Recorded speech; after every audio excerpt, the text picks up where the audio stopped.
আজি বিশ্ব বাঘ দিৱস। সমগ্ৰ বিশ্বতে বাঘৰ সংৰক্ষণৰ বাবে জনসচেতনতা বৃদ্ধিৰ উদ্দেশ্য হাতত লৈ প্ৰতি বছৰে আজিৰ দিনটোক বিশ্ব বাঘ দিৱস হিচাপে উদযাপন কৰা হয়। বাঘ সংৰক্ষণৰ ক্ষেত্ৰত সকলোতকৈ আগবাঢ়ি আছে কাজিৰঙা। প্ৰতি বছৰে বৃদ্ধি হৈছে বাঘৰ সংখ্যা। আজিৰ দিনটোত বহুকেইটা অনুষ্ঠানৰ লগতে চাহ বাগিচা তথা উদ্যানৰ দাঁতিকাষৰীয়া অঞ্চলত সজাগতামূলক ভিন্ন কাৰ্যসূচী অনুষ্ঠিত কৰা হৈছে। আজিৰ দিনটোত বাঘ সংৰক্ষণৰ ক্ষেত্ৰত সহযোগিতা আগবঢ়োৱা কাজিৰঙাৰ 4জন বনকৰ্মীয়ে লাভ কৰিছে ৰাষ্ট্ৰীয় বঁটা। 54খন টাইগাৰ ৰিজাৰ্ভৰ ভিতৰত কাজিৰঙাৰ 4জন বনকৰ্মীয়ে আজি দিল্লীত গ্ৰহণ কৰিছে বিশেষ বঁটা। বৰ্তমান উদ্যানখনত 104টা বাঘ থকাৰ কথা উল্লেখ কৰিছে উদ্যানখনৰ সঞ্চালিকা সোণালী ঘোষে। বাঘ গণনাৰ ক্ষেত্ৰত নিৰ্দিষ্ট কৰিডৰ বাছনি কৰি সংস্থাপন কৰা কেমেৰাত এই বৰ্ষত 4 লাখ ফটো লাভ কৰিছে উদ্যান কৰ্তৃপক্ষই। ইয়াৰ মাজতে এই বৰ্ষত সোণালী বাঘৰ দৰ্শনে পৰ্যটকক যথেষ্ট আপ্লুত কৰিছে বুলি উল্লেখ কৰিছে সোণালী ঘোষে। বাঘক সংৰক্ষণ কৰাৰ সমান্তৰালকৈ বাঘৰ খাদ্য হৰিণা সংৰক্ষণৰ লগতে হৰিণাৰ বাবে প্ৰয়োজনীয় ঘাঁহ সংৰক্ষণ কৰিব লাগে।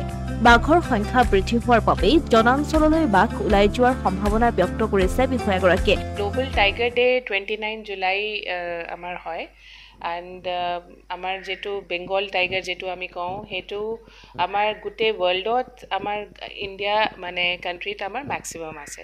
তো সেইটো এটা কনজাৰ্ভেশ্যন ছাকচেছ ষ্টৰী যেটো আমি গোটেই ভাৰতবৰ্ষত আমি সেইটো পালন কৰোঁ।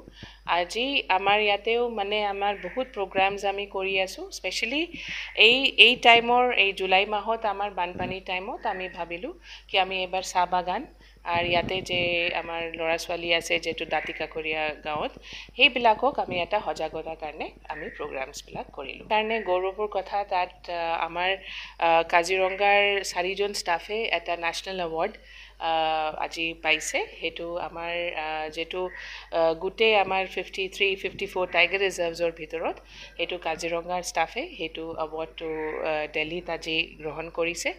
আৰু সেইটো তেখেতে এইটো ব্ৰেভৰি আৰু আমাৰ এণ্টি পোচিং আৰু সেইটো টাইগাৰ কনজাৰ্ভেশ্যনৰ কাৰণে সেই এৱাৰ্ডটো এইটো কেমেৰা ট্ৰেপ চেঞ্চাছৰ যেটো আছিলে তাতে আমাৰ 104টা আমাৰ টাইগাৰ আমি কাউণ্ট কৰিছিলোঁ। এই বছৰৰ যেটো আমাৰ কেমেৰা ট্ৰেপিং হৈছে ইয়াতে আমাৰ কাৰণে নতুন হেতু হ'ল কি এবাৰ আমাৰ গোটেই 3টা ডিভিজনত একেলগে হৈছে বিশ্বনাথ নাগাঁও। তো আমি আশা কৰিছোঁ কি নম্বৰটো আমাৰ আৰু ভাল হ'ব, কিন্তু এতিয়া ডেটা এনালাইচিছ। এখন হাবিত কেৱল এটাহে মতা বাঘ থাকিব পাৰে। পাৰস্পৰিক বাঘৰ যুদ্ধত দুৰ্বল বাঘে এৰিব লগা হয় সেই ঠাইত। বৰ্তমান নগাঁৱৰ ঢিঙত উপদ্ৰৱ চলোৱা বাঘটো এটা মতা 4 বছৰীয়া বাঘ। এই বাঘটো পাৰস্পৰিক যুঁজত পৰাজয় বৰণ কৰি উদ্যানৰ পৰা ওলাই যোৱাৰ কথা উল্লেখ কৰিছে বিষয়াগৰাকীয়ে। টাইগাৰ ডে গ্লোবেল টাইগাৰ দিৱস আজি গোটেই বিশ্বজুৰি উদযাপন হৈ আহিছে। গতিকে কাজিৰঙাও তাৰ বাবে ব্যতিক্ৰম নহয়। কাজিৰঙাৰ গোটেইকেইটা বনাঞ্চলতে আজি বিভিন্ন অনুষ্ঠানৰ সহযোগত বন বিভাগে এই দিৱসটি উদযাপন কৰিছে। আৰু আমি কাজিৰঙা বনাঞ্চলৰ এই কহৰাত আমি দ্য কৰবেট ফাউণ্ডেশ্যনে ৰাষ্ট্ৰীয় উদ্যানৰ সহযোগত আমি এই দিৱসটি উদযাপন কৰিবলৈ আগবাঢ়িছোঁ। আৰু ইতিমধ্যে আমাৰ কেইবাটাও কাৰ্যসূচী হৈ গৈ আছে। আৰু আমি সকলোৱে জানো যে 2006 চনতে আচলতে অফিচিয়েলি 2006 চনতে, যদিও আমি 2007 চন কওঁ, 6 চনতেই কাজিৰঙা ৰাষ্ট্ৰীয় উদ্যানক টাইগাৰ ৰিজাৰ্ভ বা টাইগাৰ প্ৰজেক্ট হিচাপে ডিক্লেয়াৰ কৰা হয়। আৰু কাজিৰঙা আগতেও আমাৰ অসমৰ মানস ৰাষ্ট্ৰীয় উদ্যানক 1973 চনতে টাইগাৰ ৰিজাৰ্ভ হিচাপে ডিক্লেয়াৰ কৰি গৈছে। উল্লেখ্য যে আগন্তুক সময়ত বাঘৰ সংখ্যা বৃদ্ধি হোৱাৰ সম্ভাৱনা ব্যক্ত কৰি বিষয়াগৰাকীয়ে কয় যে বাঘ সংৰক্ষণৰ বাবে নতুন পৰিকল্পনাও গ্ৰহণ কৰা হৈছে। উদ্যানৰ পৰা ওলাই যোৱা বাঘ আৰু মানুহৰ সংখ্যা দূৰীকৰণৰ বাবে সজাগতামূলক অনুষ্ঠান অনুষ্ঠিত কৰিব উদ্যান কৰ্তৃপক্ষই। অসমীয়া প্ৰতিদিন ডিজিটেল সংবাদ কাজিৰঙা।